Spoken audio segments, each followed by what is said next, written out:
I have prejudices, as do we all.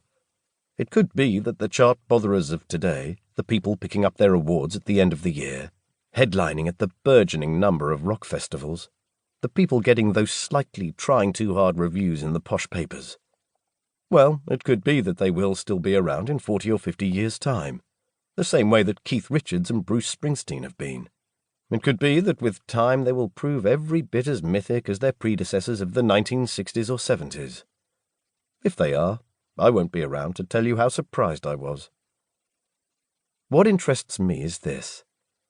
If we no longer have any breed who qualify for the description rock star, how can it be that the idea of the rock star as a social type remains so strong? This didn't happen yesterday. Back in 1973, just 2 years after the death of Jim Morrison, just as a new generation was beginning to warm to David Bowie's tongue-in-cheek rock star figure Ziggy Stardust, a rock star in quotation marks for people who were beginning to find the unvarnished article just too corny, a magazine called Texas Monthly published what was the first recorded example of the term rock star being applied to describe somebody who wasn't a rock star. In that case, they were actually writing about a ballet in which one character was much adored by the others. He's a Christ, a Buddha, they said. And then, stretching for a parallel a young readership might relate to, a rock star. In the years since 1973, we have grown increasingly used to rock star being employed as a descriptor. Bill Clinton was supposed to be the first rock star president. Russell Brand is a rock star comedian. Marco Pierre White is a rock star chef. Andre Agassi is a rock star tennis player.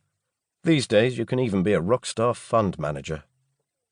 In characterizing people as rock stars, we are superimposing on them qualities we associated with actual rock stars in the past.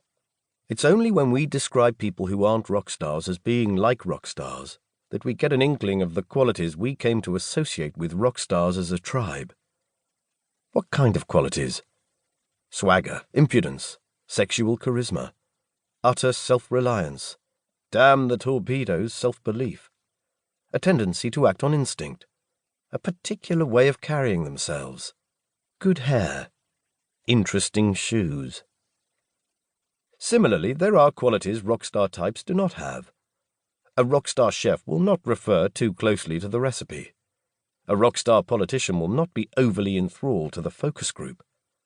A rock star athlete will not go to bed at the time specified by the coach. A rock star fund manager will make a huge call based on a gut feeling, rather than following a sober examination of the evidence and a prolonged period of desk research. Recklessness. Thy name is rock.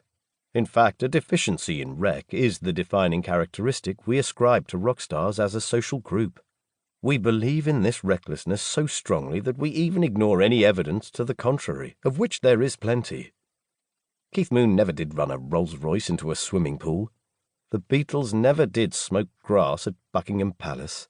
The police never did drop in to find guests at Keith Richards' home munching a Mars bar between Marianne Faithfull's legs. However, such is our need to believe they did, that generations of followers of rock myths and legends have lain their heads on their pillows and screwed their eyes tight shut, hoping against hope they might wake to find out it had been the case.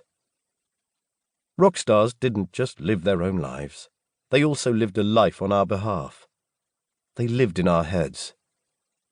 If you were born in one of the decades immediately following the 1950s, a pantheon of rock stars provided you with a cast of fantasy friends who lived out their lives in a parallel universe of which you could only dream.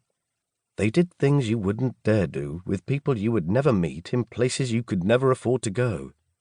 Yet you felt that because you had in a sense both started at the same point, they as musician, you as fan, you shared a certain kinship forever. You checked in with them when the time came for them to release their latest album or visit your town on tour. Tried to detect what might be going on in their personal lives from the remarks they made in interviews. Looked at the state of their hairline or waistline and silently measured your vital signs against theirs. Sometimes in the middle of dull days you even found yourself wondering what they might be doing at that precise moment. That's one definition of a rock star. The worship of rock heroes has some of the characteristics of religion. We believe rock stars know something we